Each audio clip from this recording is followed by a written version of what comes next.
하나님께 영광 돌립니다. 오직 주밖에 없네. 이 고백이 우리 모두의 고백이 되길 주님의 이름으로 축복합니다. 오늘 부활하신 예수님이 우리에게 주신 세 가지의 메시지가 있습니다. 부활하신 주님이 우리에게 주신 세 가지의 메시지가 뭡니까? 평안할지어다, 샬롬으로 충만하라. 평강의 주께서 친히 때마다 일마다 우리에게 평강 주실 줄 믿습니다. 그리고 난 다음에 그 두려워하지 말고 무서워하지 말고 너희는 가라, 내가 너와 함께 있을 것이다 하면서 주님께서는 평안할지어다 첫 번째 메시지를 주시고, 두 번째는 뭐라고요? 아버지께서 나를 보내신 것 같이 나도 너희를 보내노라 파송하십니다. 세 번째, 성령을 받아라. 우리가 성령 받아야 권능 받고, 권능 받을 때 주님의 증인의 사명을 감당할 수 있게 될 줄 믿습니다. 성령이 임하지 않기 때문에 권능이 임하지 않는 것이고, 권능이 임하지 않기 때문에 우리는 주님의 증인의 사명을 감당할 수 없다는 것 기억하시고, 너희가 회개하고 예수 그리스도의 이름에 세례를 받으면 죄사함 받은 너희에게 우리 하나님 아버지께서, 주님께서는 성령을 선물로 주실 줄 믿습니다. 이제 우리가 부활 신앙을 믿고 부활 신앙을 전하며 부활의 삶을 살며 누리시기를 주님의 이름으로 축복합니다. 부활의 삶을 누리시는 어떤 할머니 한 분을 제가 소개시킬 거예요. 한번 같이 보시겠습니다.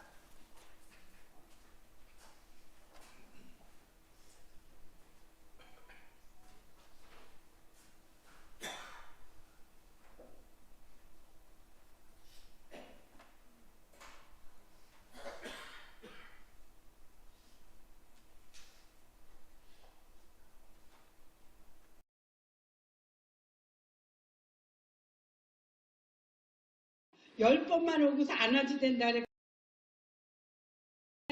이 교회에 우리 작은 딸 선미가요, 10번만 오고서 안아도 된다 그랬거든요. 그때는 성당회를 다녔어요. 그리고서 이제 와가지고 10번을 왔는데요. 그 다음에 와가지고서는 보니까 한 달쯤 돼서예요. 아니, 목사님이 예수님이 십자가에 못 박혀 죽을 적에 나도 죽고 또 살아나실 적에 우리도 살아서 보좌 우편에 앉으셨다 그러시더라고요. 그리고 우리 죄를 위해서 죽고 사셨다고, 그 말씀을 듣고 내가 얼마나 감격을 받았는지요. 그날 저녁에 너무 힘들었는데 1시간 교제 받고 갔습니다. 그 다음에는 교회 와가지고요, 저 중간에서 잤어요. 우리가 창피해가지고 참 맨 뒤에 가서 잤거든요. 그랬는데 그 다음에는요 안 되겠더라고요. 거기서 자다가 나가니까 한 말도 못 듣는 거예요. 그 다음에는 어느 자리에 와서 잤냐면 자리에 와서 내가 3년을 잤습니다. 그래도 하나님한테 맨날 내가 기도하고 잤거든요. 뭐라고 했냐면요, 하나님 아버지, 내가 이 교회 왔는데요, 내가 나갈 때 듣는 말씀, 들어올 때 듣는 말씀, 이렇게 보는 말씀이요, 발에서부터 머리끝까지 좀 차고 넘치게 해주세요. 이 기도를 3년을 한 것 같아요. 기도를 할지 몰라서 그것만 했습니다. 목사님은 그러시는 거예요. 이 말씀을 외우면은 정말 이 세상을 이깁니다 이래요. 근데 나 국민학교도 못 나왔는데 이 말씀을 꼭 외우겠다고 아주 작정을 했거든요. 그래서 성도님께서 맨날 좀 읽게 해달라 그러면서 1년을 했는데도 못했잖아요. 그래도 내가 외울 때까지 외우겠습니다. 그리고 1년 반을 했어요. 그랬는데 이 말씀은 그냥 어디 가서든지 아주 자신 있게 얘기를 하는 거예요. 여호와의 율법은 완전하여 영혼을 소송케 하고, 여호와의 증거는 확실하여 우둔한 자로 지혜롭게 하며, 여호와의 교는 정직하여 마음을 기쁘게 하고, 여호와의 계명은 순결하여 눈을 밝게 하는 듯. 이 말씀은 그냥 어디 가든지 하다 보니까요, 한 3개월을 그렇게 그냥 그게 너무 자랑스러워서 막 했어요. 그 다음에부터는 말씀을 적어가지고요, 내가 시장 가서 다 읽었어요. 어느 날 보니까는요, 하나님 말씀이 그냥 쌓여가지고 가면은 그냥 다 말씀을 읽어주는 거예요. 그러면서 그 적은 말씀을 이선옥잔에 보고 내가 이거 읽어보라고 막 주고 이랬어요.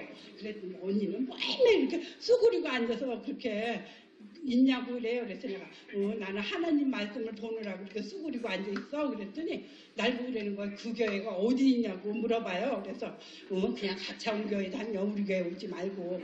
우리 교회 너무 멀어. 이랬어요. 그랬더니 교회를 가르쳐달라는 거예요. 이렇게 가르쳐줬더니 새벽 기도를 나오더라고요. 나는 교회 믿으라 소리도 안 하고요, 가차운 교회 가라고만 했거든요. 네. 갈릴리를 보더니 왜 갈라디아서 2장 20절 말씀 있잖아요. 내가 그리스도와 함께 십자가에 못 박혔나니 그런즉 이제 내가 사는 것이 아니요 내 안에 그리스도께서 사는 것이라. 내가 육체 가운데 사는 것은 나를 사랑하사 나를 위해 자기 몸을 버리신 하나님의 아들을 믿는 믿음 안에서 사는 것이라고. 이 말씀 적은 쪽지를 줬어요. 그랬더니 그 쪽지가 좋다고요? 그걸 적어가지고 또 여느 사람한테 그 자매가 막 주는 거예요. 예. 그러더니 낮에도 일요일에도 나오고 그랬더니 한 반년을 나왔나 2달을 나왔나 그랬는데 날 보고 그래요. 여기다 이름 좀 올리고 싶다고. 그래가지고 나는 예수님 믿으라 소리도 안 하고 전도했다 그러더라고요. 근데 사는 말로 그런 거. 너는 맨날 뭐가 그렇게 이쁘냐고. 너 보면 난 기분 나쁘다고. 나는 죽고 싶은데 너는 왜 이렇게 맨날 기쁘냐요. 그런데 예수님이 내 안에 계시니까 얼마나 나는 기뻐요. 아직 걔보다 내가 근심을 100배 더 해야 되는데 이 근심을 그냥 예수님께서 딱 가져가시고요. 나는 그 시장에 나가서 맨날 기뻐서 하하하하 웃는 거예요. 그러니까 시장에서 그 언니들도 그래요. 언니가 와야 여기 기쁨이 많다고. 예. 그러면 어떤 아저씨는 그래요. 그런 말 하지 말아요. 아줌마 정신이 나갔어요. 날 보고 이래요. 그러면 내가 그래요. 그래도 왜 아저씨 예수님은 부활하셨으니까 믿어보세요. 너무 기뻐요. 이러지 어머 나는.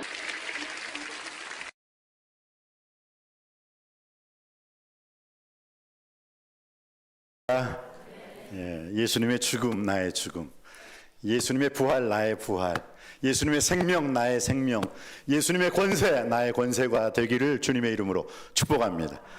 우리가 지금 이 부활의 기쁨, 보세요. 이 할머니 이 신앙 간증을 통해서 정말로 세상에 줄 수 없는, 세상에 알 수 없는 그 기쁨, 그 기쁨은 부활을 믿는 자에게, 부활을 전하는 자에게, 부활의 삶을 사는 자에게 주시는 기쁨인 줄 믿습니다.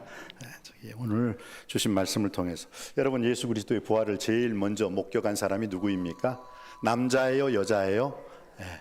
예수 그리스도의 부활을 제일 먼저 체험하고 경험한 본 사람은 누구냐면 여자예요, 여자. 막달라 마리아.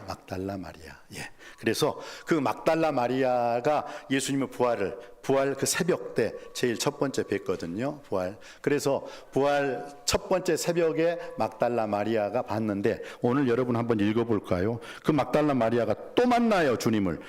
또 만나. 자, 20장 1절은 제가 읽습니다. 안식 후 첫날 일찍이 아직 어두울 때, 즉 새벽 때 막달라 마리아가 무덤에 와서 돌이 무덤에서 옮겨진 것을 보고, 이게 요한복음 20장 1절이에요. 자, 요한복음 20장 1절은 언제 만났어요? 새벽에 막달라 마리아가 만났어요. 그런데 오늘 본문 말씀 보시겠습니다. 오늘 본문 말씀 19절입니다. 19절 시작. 이날 곧 안식 후 첫날 저녁 때. 아멘. 여러분 좀 이상하잖아요. 지금 새벽 때 막달라 마리아가 만났어요. 그죠? 그리고 난 다음에 지금 또 바로 그날 저녁 때 또 예수님을 또 만나는 거야. 누가? 막달라 마리아가 또 만나는 거예요. 여러분, 예수 그리스도의 부활 전과 예수 그리스도의 부활 후에 차이가 납니다. 어떤 차이가 나요? 예수님이 부활하시기 전에는 시간과 공간 제약 속에 있었어요. 그 장소 외에는 예수님이 다른 데로 가지를 않았어요. 그냥 거기에 계시는 거예요. 그런데 예수님이 부활하시고 난 다음에는 신령한 몸이 되었을 때는 어떻게 해요? 바로 엠마오로 가는 두 제자에게 나타나셔서 함께 걸어가다가 그들에게 떡을 떼어주실 때 예수님이시네 하고 말하는 순간 예수님은 뿅 하고 사라지셔 버렸어요. 그러니까 부활 전에는 예수 그리스도께서 시간과 공간의 제약을 받으셨어요. 인간의 몸을 입으셨기 때문입니다. 그런데 부활하시고 난 다음에는 시간과 공간의 제약을 초월하셨어요. 어디든지 함께 하시는 주님, 임마누엘의 주님이 되신 줄 믿습니다. 그렇기 때문에 그 막달라 마리아가 주님을 만지려고 했을 때 No, 만지지 마라. No, touch me not. 나 만지면 안 돼.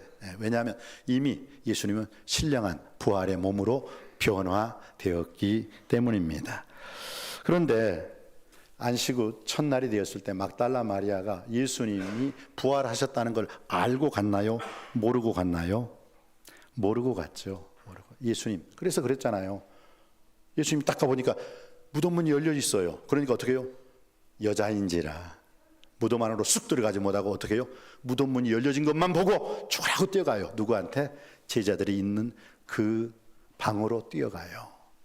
거리가 좀 되겠죠. 예루살렘에 있었으니까. 그리고 난 다음에 그들에게 나 예수님 봤어요. 예수님 없어요. 무덤이 빈 무덤이에요. 라고 말을 합니다. 그러니까 베드로하고 요한복음을 쓴 이 사도 요한이 죽으라고 뛰어가요. 근데 베드로가 나이가 좀 늙었고 요한은 젊어요. 그러니까 누가 뜀박질해서 이겼겠어요? 요한이가 이겼죠. 근데 이상해요. 요한이가 먼저 무덤 속에 당도했는데 요한은 또 어린 제자라 들어가질 못해요. 무덤 문 밖에서만 이렇게 왔다 갔다 하니까 베드로가 늦게 왔지만 무덤 속으로 쑥 들어가서 보니까 세마포 수건이 개켜져 있어요. 마치 노예가 나방에 대해서 나갈 때 그대로 빠져나갔듯이, 만약 예수님의 시체를 누가 가져갔다든지 예수 그 시체를 움직였다면 어떻게 해요? 세마포하고 수건이 어떻게 해요? 다르게 엉클어져 있어야 돼요. 그런데 그대로 있는 상황에서 몸만 쑥 빠져나가신 거예요. 이건 예수님이 부활하셨다는 증거인 줄 믿습니다. 그러니까 이 마리아가 실은 예수님이 부활하실 것이다 그 말씀을 믿고 무덤에 간 게 아니에요. 왜? 동산지기에게 뭐라 써요? 예수님의 시신을 당신이 어디다 옮겼으면 좀 가르쳐 주세요 그랬잖아요. 그게 뭐예요? 마리아는, 막달라 마리아는 예수님을 사랑해서 그 무덤가에 간 거지, 예수님이 부활하셨기 때문에 무덤가에 간 게 아니에요. 사랑은요, 사랑하는 사람 안 떠나. 물론 뭐 사랑하기 때문에 떠날 수밖에 없는 거야 하고 떠나는 사람도 있지만은, 제자들은 다 떠나 잠자고 있을 때 막달라 마리아는 끝까지 그 무덤, 사랑하는 주님을 지켰습니다. 그리고 난 다음에 어떻게 해요? 결국 동산지기에게 예수님 시신 어디 있는지 모르겠어요, 좀 가르쳐 주세요 하니까 천사들은 세마포 아편에 있고, 또 뭐예요? 그 다음에 수건, 이쪽 편 저쪽 편에 천사 2명이 있었지만은 동산지기가 있는 줄 알고 물었는데 그 동산지기의 입에서 마리아야 하는 그 말을 듣고 라보니, 랍비요, 예수님, 예수님이시네 하고 예수님을 발견하게 되었다는 거예요. 사랑하는 성도 여러분, 우리도 마찬가지입니다. 예수 그리스도의 부활의 사건 체험하고 경험하지 못해도 좋아요. 그러나 사랑하는 마음만 있다면 부활의 주님은 반드시 만나게 될 줄 믿습니다. 그 사랑하는 마음이 없어요. 그 사랑하는 마음이 없다 보니까 결국 어떻게 됩니까? 예수 그리스도의 부활의 첫 번째 증인으로 동참하지 못하고 있다는 것입니다. 그래 예수 그리스도께서 요한복음 21장 그의 사랑하는 제자들에게 어떻게 말했습니까? 특별히 자기를 3번씩이나 부인했던 베드로에게 요한의 아들 시몬아, 내가 나를 주의 일을 하는데 이것만 있으면 돼요. 사랑하느냐? 주님 사랑하십니까? 주님 사랑하시면 아멘 하시기 바랍니다. 그러면요, 교회에서 천둥 번개가 친다 해도 나는 나의 길을 가는 거예요. 나는 어떤 일이 있다 손 치더라도 교회가 임시처소로 가든 교회가 움직이든 교회가 광양교회로 가든 교회가 딴 데로 가든요, 나는 나의 사명을 감당하게 될 줄 믿습니다. 중요한 건 사랑이 없어서 그런 거지. 그래서 요한의 아들 시몬아, 내가 나를 사랑하느냐? 주님의 그 사랑의 고백에 응답할 수 있는, 예 주님, 내가 주님을 사랑하는 줄 주께서 아시나이다, 이 고백이 우리 모두의 고백이 되기를 주님의 이름으로 축복합니다. 이 사랑한다는 고백만 있으면요, 유치부, 아동부, 중고등부, 청년부, 장년부 부흥하지 말라고 해도 부흥하게 돼 있어. 왜? 사랑하니까. 그 주님의 사랑하는 몸된 교회, 주님께서 이 몸된 교회를 위해서 십자가 지신 그 몸된 교회를 위해서 목숨 바친 이 교회를 위해서 우리도 주님을 사랑함으로 목숨 바쳐 생명 바치는 줄 믿습니다. 여러분, 나의 달려갈 길과 주 예수께 받은 사명, 곧 하나님의 은혜의 복음 증거하는 일을 마치려 하면은 나의 생명을 조금도 귀한 것으로 여기지 아니하노라. 내 생명도 하찮은 거예요. 뭐에 비하면? 사명에 비하면 하찮은 거예요. 그런데 우리는 그 사명을 버리고 내 생명을 더 귀하게 여기고 있어요. 그러다 보니까 주님의 사명은 땅바닥에 내팽개쳐 쳐버려진 거예요. 어떻습니까, 여러분? 사랑하면 몸도 가고요, 사랑하면 마음도 가고요, 사랑하면 물질도 간대요. 제가 체험해 봐서 알아요. 우리 자식놈들한테 사랑한다는 그 이유 하나만으로 다가 몸도 마음도 물질도 시간도 그냥 없는 시간 다 내어가지고 다. 그런데 주님 사랑하십니까? 주님 앞에서도 우리의 시간, 우리의 몸, 우리의 마음, 우리의 물질, 주님이 아낌없이 내 너를 위하여 다 주었노라 말씀하신 그 주님 앞에 우리들도 조금이라도 줄 수 있는 자가 되기를 주님의 이름으로 축복합니다. 그렇습니다. 오늘 주님께서는 안식 후 첫날 저녁 때 모든 사람이 두려워가지고 문을 꽝꽝꽝 닫았을 때 예수님께서 오셨다고 했어요. 근데 어디로 오셨어요? 문들을 닫았는데 문을 향해서 노크해서 문으로 들어오신 게 아니라고 했어요. 무슨 뜻입니까? 그냥 예수님은요, 이 벽이든 뭐 산이든 뭐 상관없어요. 왜? 제가 말씀드렸죠. 부활 전에 예수님의 모습은 시간과 공간의 제약을 받으셨어요. 그러나 부활 후, 부활 이후에 예수님은 시간과 공간의 제약을 받지 않으시고 나타나고 싶을 때 나타나시고 떠나고 싶을 때 떠나는 신령한 부활의 몸이 된 줄 믿습니다. 그래서 문들이 닫아졌는데 어떻게 해요? 그냥 쑥 들어오셨어요. 그리고 도마에게 야, 내 손과 발을 만져보라. 그리고 와, 예수님이십니다, 예수님. 그리고 그들이 감격하여 눈물을 흘리고 있을 때 또 예수님이 사라져 버렸어요. 그러면서 세상에 40일 동안 부활하신 당신 몸을 우리에게 보여주셨습니다. 그러면서 우리에게 부활하신 예수님이 첫 번째 하셨던 말씀 19절 다시 한번 받들어 읽겠습니다. 19절입니다. 시작. 이날 곧 안식 후 첫날 저녁 때 제자들이 유대인들을 두려워하여 모인 곳에 문들을 닫았더니 예수께서 오사 가운데 서서 이르시되 너희에게 평강이 있을지어다. 아멘. 평강을 하라. 두려움과 근심 걱정 무서움에 휩싸여 있는 제자들에게 제일 먼저 뭐예요? 평강이 있을지어다. 오늘 또 주님께서 여러분에게 평강이 있을지어다. 세상에 줄 수도 알 수도 없는 그 평강. 여러분 부활하시기 전에는요, 예수님께서 평강의 축복을 허락해 주시거든요. 근데 그것은 애원의 평강이에요. 애원을 하신 거잖아요. 내가 평강을 너희에게 줄 것이다. 그런데 부활하시고 난 다음에는 그 애원이 성취된 평강으로 임하게 된 줄 믿습니다. 여러분 아직도 여러분 예수 그리스도의 말씀, 애원의 말씀의 평강 그 자리에 있습니까? 그 자리를 떠나서 이제는 성취된 그 평안함을 여러분들이 취할 수 있게 되기를 주님의 이름으로 축복합니다. 두 번째 예수님이 하신 말씀이 있죠. 21절 말씀입니다. 21절 받들어 읽습니다. 시작. 예수께서 또 이르시되 너희에게 평강이 있을지어다. 아버지께서 나를 보내신 것 같이 나도 너희를 보내노라. 아멘. 아멘. 오늘 아침에 제가 첫 주는 항상 아동부에 가서 설교를 해요. 아동부에 가서 설교를 하는데 오늘 우리 조봉희 장로님하고 아동부 학생들이 영적인 전쟁을 벌이고 있어요. 성령이 우리 아동부 학생들에게 임하시면 우리 아동부 학생들이 권능을 받습니다. 권능을 받아야만 주님의 증인의 삶을 감당할 수 있습니다.